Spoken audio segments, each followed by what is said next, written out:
kizungu kimo kumbe. Bwana mpigieni shangwe sana. Nisikie wewe.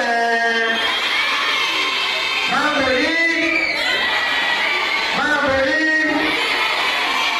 Namna hiyo. Bwana dada wengine kwa dada.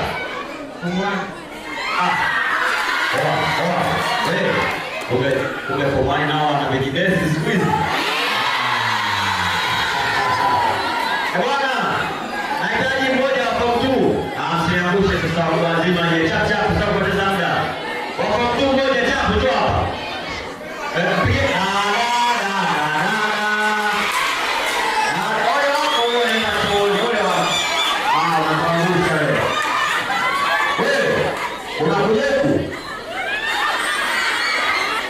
Ndio. Hije unakuja.